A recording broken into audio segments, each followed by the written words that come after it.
Menurut lo kalau syariat Islam itu ada, orang-orang Mhm. seperti gua berapa lama sebelum dipacung? Nah, kalau diterapkan oleh oleh muslim yang sekarang tidak adil, aku paham banget sih kalau orang-orang pada takut. Tapi jujur gua sih takut ya kalau syariat Islam ada, Pasti. jujur. Karena Jangankan lu, semua orang takut. heeh, Gue karena juga takut. karena buat gua karena buat gua syariat Islam itu nggak tahu, ini gua berbicara dari orang yang memang tidak Mhm. memahami. Oke. Jadi tolong Elaborate. Elaborasi. dielaborasi. Mhm. Ini bukan sentimen gua terhadap agama Tentu. Islam itu sendiri gitu. Mhm. Contoh Gimana, apa Mas? misalnya yang lu pikir, mengerikan gitu misalnya? Oke, Atau pertanyaannya menakutkan? diginiin aja, gue Mhm. bikin pertanyaan aja. Mhm. Menurut lo kalau syariat Islam itu ada, Mhm. orang-orang seperti gua berapa lama sebelum dipacung? Berapa lama ya? Iya, berapa lama?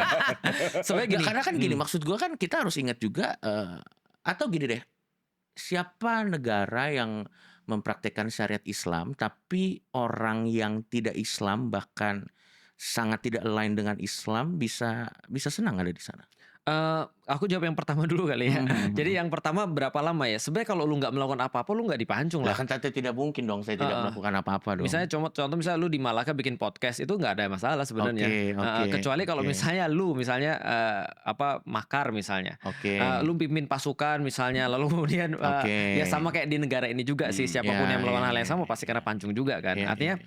semua orang yang against the rules aku pikir ya, the rules yang sudah disepakati ya tentunya ya, pasti Iya. akan mendapatkan konsekuensi pastinya kan. Sama seperti ketika orang, dia justru ikut rules, dia akan mendapatkan apresiasi gitu kan ya. Oke. Nah, kalau pertanyaan yang kedua, kalau misalnya ada nggak sih negara-negara yang menerapkan syariat Islam di mana orang-orang yang non Muslim Iya. itu tidak merasa khawatir lah atau bahkan nyaman ada di situ? Iya. Jawabannya untuk saat ini tidak ada. Jadi kalau kita melihat pada fakta yang sekarang nggak ada, tapi kalau kita lihat pada masa lalu tentunya ada.